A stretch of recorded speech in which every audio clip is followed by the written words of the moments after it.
So speaking of humans, actually, we were interested, we have these demonstrated outcomes of smarter collaboration. So the first chapter of our book is called The Business Case for Collaboration. So we can show how collaboration and people operating in this very intentional way of drawing in different kinds of perspectives and working effectively together to tackle challenges and opportunities, we can show how that drives revenues and profits. And to Ivan's point, he just made, innovation is faster and it's much more likely to get adopted. So we have lots of sort of classic business domains where smarter collaboration makes a quantifiable difference. But we found that people then started asking the "what's in it for me" question. Am I contributing in this way? Because collaboration is hard, right? It takes a lot of time and you have to put your ego to the side and compromise sometimes. And people started saying, am I doing all of that for the benefit of my employer, or do I get something out of it? And we wanted to answer that question as well. So we dug through these millions of data records that we've got from organizations all around the planet. And with the help of one of our research associates, we found two people who are so similar to one another. We joke that they're twins. As far as we know, they don't actually share DNA. Maybe they do. We don't have the data. But they work in the same company. They're at relatively the same level. They've been there for roughly the same amount of time. They share all kinds of demographic characteristics, including the fact that they're both men. So I'm going to keep saying he. It's not a bias. It's just a fact pattern in the data that we've got here. And so we compared them. And here's what we looked at. In this company, they gave us access to a ton of different data records. And so we were able to see for these two different people, these twins, how they collaborated and with whom and how much. So we were able to draw their collaboration map. I don't know, do you all know how to read one of these collaboration maps? Have you seen these before? If you were a sociology major, I'm sure you're really familiar with them in network analysis. I'm guessing not everybody knows it though. Yeah, let's not assume. So every dot here, it represents a senior level person in the same company where the two twins work, right? So this is all internal collaboration. And the lines connecting those dots signify that they've worked together for a material amount of time on the same project or initiative or task force, the same kind of work outcome. They were working closely together for a material amount of time.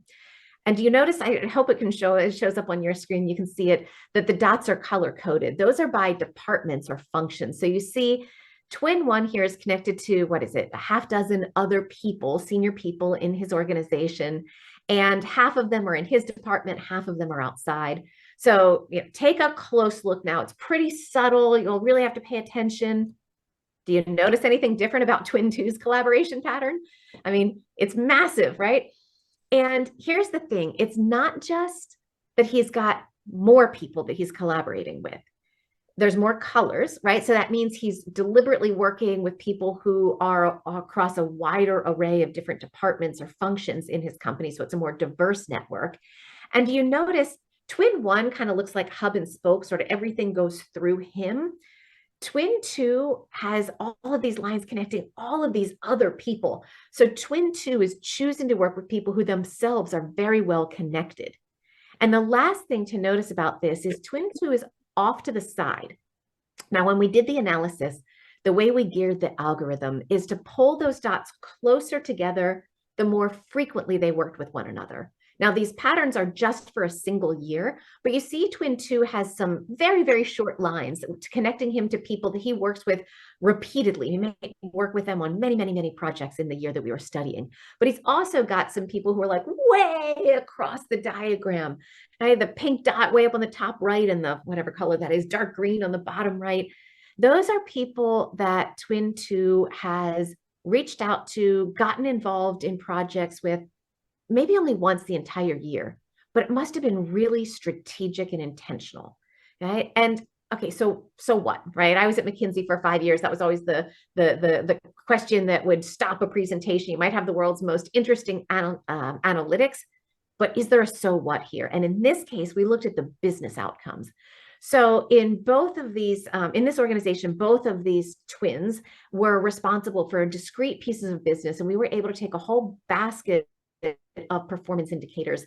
How much money were those projects making? How profitable were they? How healthy were the teams that were working on them? Things like retention data and engagement data. And look at this, compared to twin one, twin two's performance was 4 times higher. Right? So just pause for a second. what is it that Twin 2 is getting out of this massive network?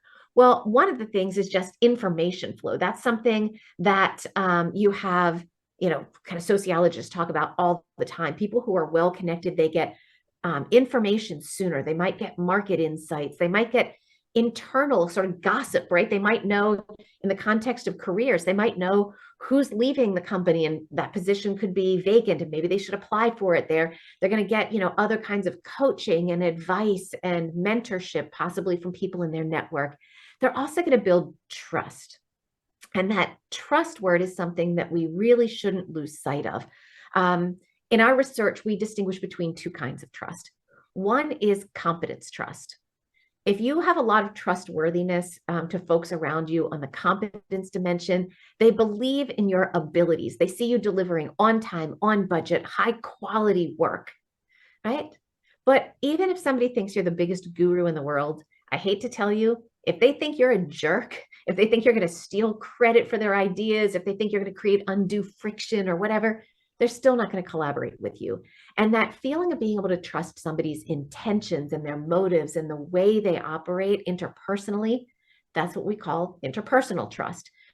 So Twin 2, because he's worked with so many of these people across the organization, he's developed a reputation for being really trustworthy, both in the interpersonal sense and the competence sense. And when it comes time to advancing his career, he's now got a whole web of people who back him up, who can vouch for him, who can help him find those new opportunities, and his performance is super high. And so I know we've got a question about this one as well. Ivan, do you have that one handy? I do. So Edwin asked, Heidi, given that silos are intrinsic to human nature, after all, we can only forge meaningful relationships with a small number of people. How can we design our organizations not to be hampered by silo barriers? It's interesting. I would say we can only forge, meaningful relationships in a very deep sense with a small number of people. But in our research, what we find is that you can develop trusting relationships with a far greater number of people by doing things that essentially help you to scale trust. So, for example, if you want to increase people's belief in your trustworthiness, in your competence trustworthiness, you can do things like credentialing yourself, right? You can, Ivan's a master at this. Look at his name there. He's, overachiever, and he's got 3 degrees from Penn. So, that credentials him in a certain kind of way. If you're graduates, you can do the same sort of thing in credentialing, but you can also credential yourself with other kinds of certifications. You can take other kinds of courses. So those are sort of formal credentialing mechanisms, but you can also do things to spread your reputation as a trustworthy person across organizations by doing things like getting people to say thank you publicly. Right. And that's something that's really important.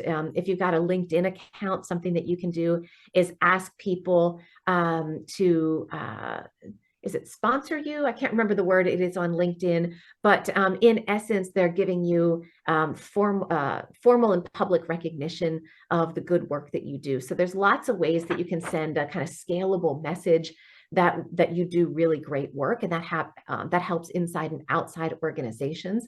I'd say the last thing I would say is, if you're thinking about from the organization design perspective, one big question is, what kind of mechanisms do you have so that people can really interact with each other, at least initially, in a low stakes way? So Ivan and I refer to this as the trust staircase.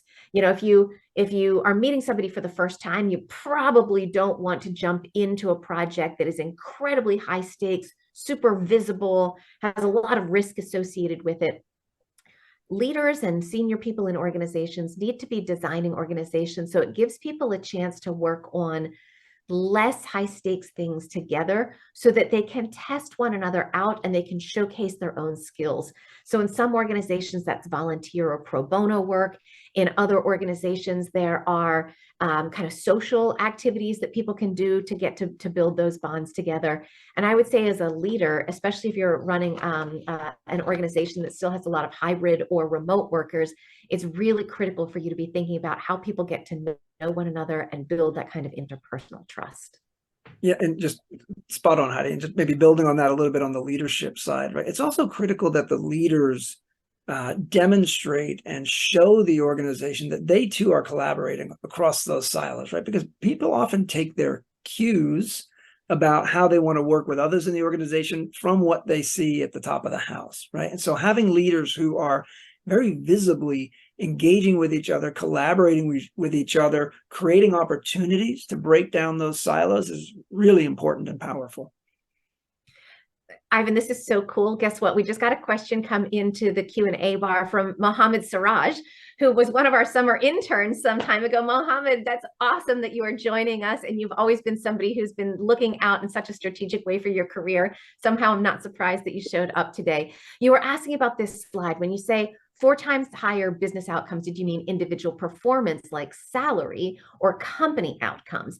And actually what we found here, Mohammed, it's such a great question. We found that this is individual performance in the sense that Twin 2, when you looked at his project performance, that project was generating significantly outsized revenues compared to the projects that Twin 2 was the leader on.